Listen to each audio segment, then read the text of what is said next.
मेरे साथ जेडीयू नेता और एमएलसी नीरज कुमार जी हैं। मैं उनसे बात करूंगा। बीपीएससी का जो कट ऑफ रिजल्ट आया उस मामले पर बात कर रहे हैं। सर, बहुत सारे क्लेम ये आ रहे हैं कि त्रुटिपूर्ण रिजल्ट आया कि जिनका कट ऑफ से नीचे नंबर है उनको पास कर दिया गया है और जिनको ऊपर है वो फेल कर दिया गया है। रोस्टर बनता है जी शिक्षक नियुक्ति में, रोस्टर बनता है। जी हर एक लोग का अलग अलग संवर्ग होता है जी और इसके अलावा स्वतंत्रता सेनानी के तीसरी पीढ़ी को क्षैतिज आधार पर मिलता है, महिलाओं को मिलता है, दिव्यांगजन को मिलता है, मूक बधिर को मिलता है।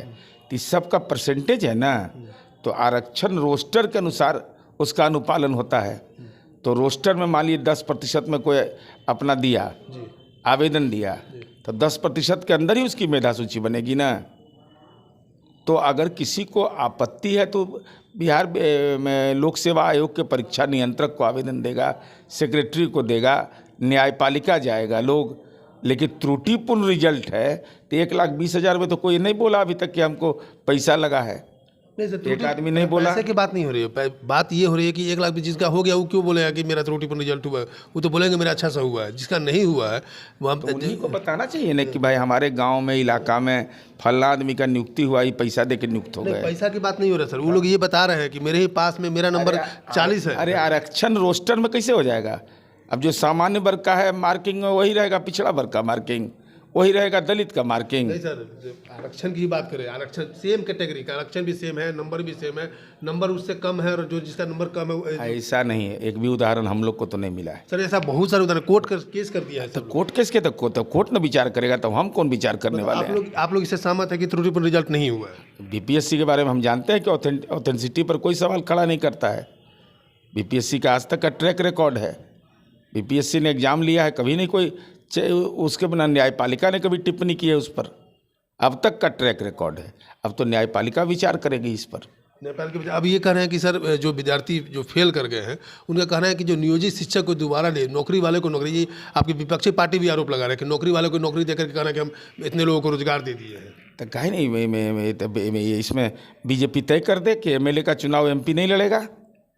केंद्रीय मंत्री कैसे एमएलए का चुनाव लड़ रहा है मध्य प्रदेश में? अरे केंद्रीय मंत्री कैसे लड़ रहा है चुनाव बीजेपी वहाँ? ये कोई तर्क है क्या? कोई चपरासी के परिचारी की नौकरी कर रहा है वो बीपीएससी में एग्जाम नहीं देगा? यूपीएससी का एग्जाम, जो बीपीएससी पास आउट हो गया यूपीएससी का एग्जाम नहीं देगा? उन लोगों ने कि बीपीएससी इसके लिए अलग से क्राइटेरिया बना। क्यों? वो देश का नागरिक नहीं है? ये कुतर्क है कि ये कुतर्क है? भाई कोई बीपीएससी क्वालिफाई कर गया हो और यूपीएससी की नौकरी करने जाएगा, यूपीएससी में क्वालिफाई करेगा, तो बीपीएससी की वरीयता, बीपीएससी की नौकरी उसको छोड़नी होगी ना। तो छोड़ेगा वो नौकरी।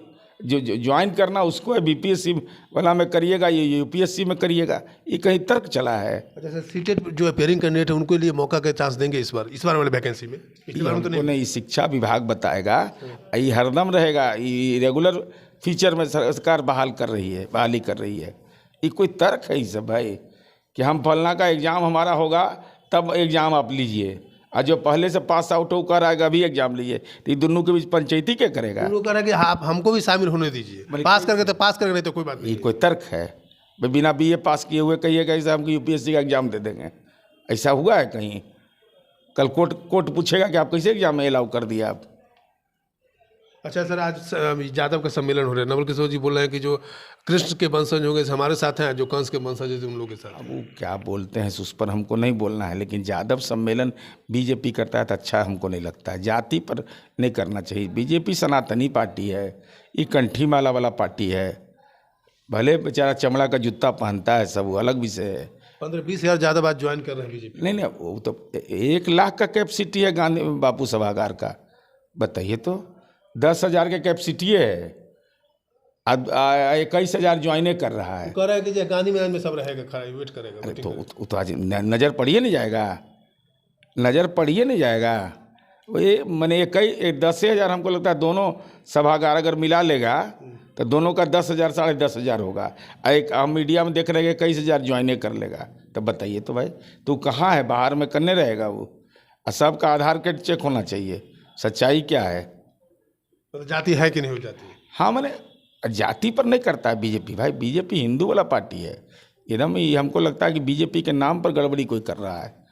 बीजेपी कभी नहीं सब काम करता है बीजेपी नहीं कर रही है। ना, गलती से नहीं। बीजेपी बाप रे, धर्म का नाम लेता है, ये भगवान का भले जात में बांट देता है।